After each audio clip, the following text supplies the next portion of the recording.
eu acho que essa foi a grande notícia, né, para o torcedor rubro-negro, né?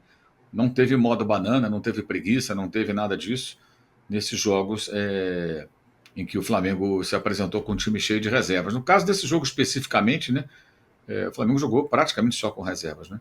Porque tinha o Rossi titular, o Pulgar titular, os outros, até o Bruno Henrique, todo mundo ali hoje é reserva, né?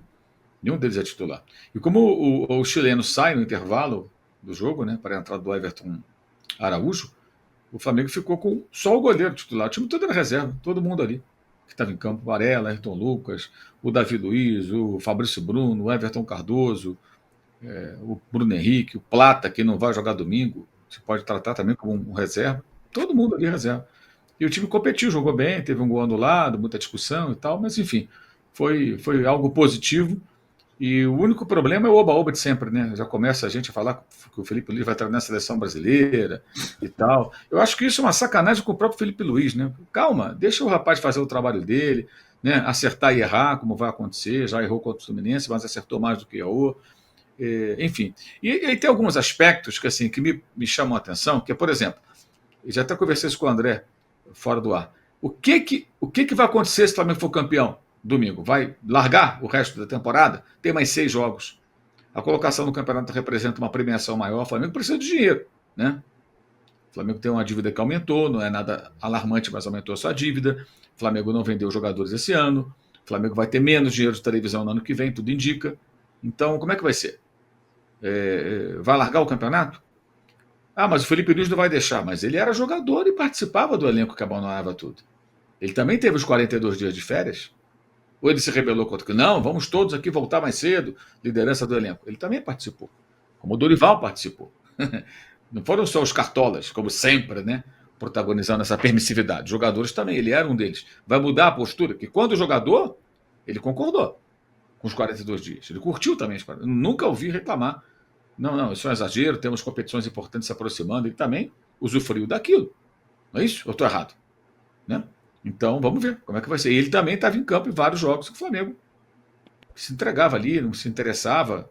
Enfim. Então, tomara que agora, como técnico, ele tenha uma visão diferente e que cobre, independentemente dos cartolas serem bonzinhos. Como naquela entrevista do presidente Rodolfo Landim ao João Guilherme, né, que ele conta a história lá do Léo Pereira, descendo do carro onde eles desfilaram na cidade, comemorando o 3º título da Libertadores. Aí o Léo Pereira fala para o presidente: Feliz Natal, presidente. Fala, mas como assim? Tem jogo ainda? Aí ele vai ver, tem férias de sei lá quantos dias, 60 dias, alguma coisa perto disso, né? Aí ele vai lá e interveio o presidente. Caiu para 42. Peraí. Nessa empresa do Landim, o pessoal tirava 42 dias. Tinha essa curiosidade de perguntar para ele. Um dia, se eu tiver a chance, eu vou perguntar. O pessoal tirava 42 dias de férias? Ou seja, é aquela história. 60 dias não, 55 também não, 42 e estamos conversados, pô, é só 42. Não vem que não tem, comigo é assim, 42 dias. Foi mais ou menos o que aconteceu. E com lá na mesa, mas foram 42 dias. Então a gente tem que Mundial, né, Mauro? Mundial, Supercopa e Recopa, exato, né? No começo do ano, que acho que agrava. A história do engenheiro de obra pronta. Mas mesmo que não tivesse Mundial, são 30 dias, gente. Todo trabalhador tem 30 dias de férias. O jogador que ganha salários astronômicos tem mais. Que história é? Qual clube que dá 42 dias de férias para os seus jogadores? A troco do quê? A troco do quê? Isso não existe, gente. É uma relação profissional. Aí falam tanto em profissionalismo. Isso tem que ser falado agora, porque se for campeão domingo, não será surpreendente se começar um movimento. Já tem o Gabriel já colocar Last Dance. Né? Mas vem cá, quando vai ser essa última dança dele? Que ele não renove o contrato, né? É contra o Vitória, é dia 8 ou é domingo agora contra? Reparem, dia 10, domingo. O campeonato hoje é dia 8. Aliás, mais um mês da morte dos meninos, né, no centro do CT. Ninguém foi preso, ninguém foi acusado, ninguém foi responsabilizado, nada. Não teve justiça até hoje. Teve indenização, mas não teve justiça. Enfim, hoje é dia 8.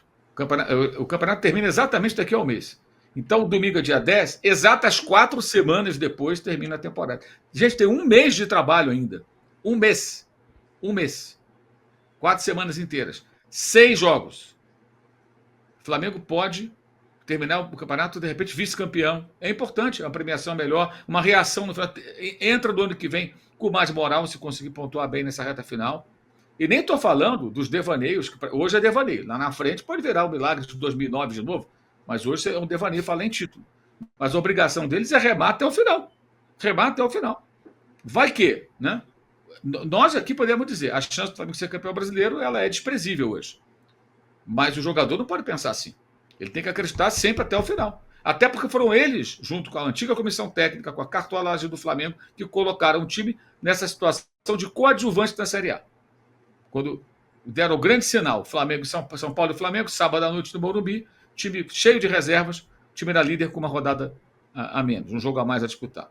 Então ali foi dado o sinal de que a prioridade era a Copa do Brasil e não o Campeonato Brasileiro. O Flamengo poderia hoje estar brigando nas duas frentes, mesmo com o vexame da Libertadores, que foi um vexame mesmo, toda ela foi um vexame, do início ao final, né? Derrotas assim, vergonhosas. Não foi só do Peñarol, teve Palestino e 2 para o Bolívar. Tudo bem, tem altitude, tudo, mas perdeu 2 vezes. O Flamengo não foi capaz de um empate lá contra o Bolívar, nada. Perdeu as 2 lá, enfim, perdeu o Palestino, não ganhou do Milionários, time fraquíssimo, perdeu o Peñarol, não fez um gol no Peñarol, foi uma campanha patética. Mas no Brasileiro poderia estar brigando por algo mais. Poderia estar. Se tivesse pelo menos vencido os jogos que teve nas mãos a vitória, com o Tite contra o Vasco, com o Felipe contra o Internacional, o Flamengo estaria hoje não a 9, mas a 5 pontos do Botafogo. Aí poderia falar, cara, ainda dá. Por que não? Botafogo tem a Libertadores, tem um jogo com o Palmeiras, tem um Inter fora, tem o Atlético Mineiro. E se o Botafogo for campeão, é um jogo da forra para o Atlético. O Atlético, se perder os 2 títulos, terá que remar loucamente para tentar chegar na zona de classificação, pelo menos de fase preliminar de Libertadores. Tem muita coisa para acontecer no campeonato. O pessoal está dando Palmeiras como morto. Alto lá, calma, hein? Calma. Tem muita coisa para acontecer. Mas para o Flamengo, por conta de vários jogos como esses 2 que eu citei, com os diferentes treinadores, o time está numa situação, a chance é muito pequena, muito mínima. Mas cabe ao elenco lutar até o final. Não pode entregar os pontos. Não existe. Isso não tem cabimento. Vamos ver como é que vai ser nesse. Eu sei que o Landim é last dance como presidente, porque a campanha é muito engraçada, né? Não sei se vocês repararam, a foto do Landim em primeiro plano, aí tem o Dunche do lado e o vice dele, o Bodin, do outro lado. Parece que é eleição para CEO, porque ele vai ser o CEO, dizem, né? Negócio. O Flamengo tem cada coisa, cara, que eu vou te contar. É um negócio. É, no mínimo estranho mesmo, né? E, enfim. Bizarro. É. Pô, eu sou candidato, eu não aceito isso nunca. Peraí, não, eu sou candidato. Onde se viu isso, gente?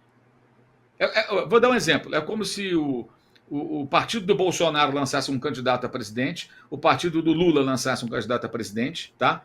Aí esse candidato ficasse do lado e o Bolsonaro na frente, na campanha do Bolsonaro. Na do Lula, o Lula na frente e o candidato dele atrás. É a mesma coisa. Todo mundo ia comentar, meu Deus, eleição para quê? Não, mas se o fulano foi eleito, o Beltrano vai ser chefe da Casa Civil, ministro, sei lá do quê, sabe? Cara, é um negócio muito esquisito aquilo lá. Alô, tropa da S1 Live. A propaganda é a alma do negócio. Quer ver a sua marca estampada aqui diariamente na S1 Live? É só chamar agora no e-mail contato@s1live.com.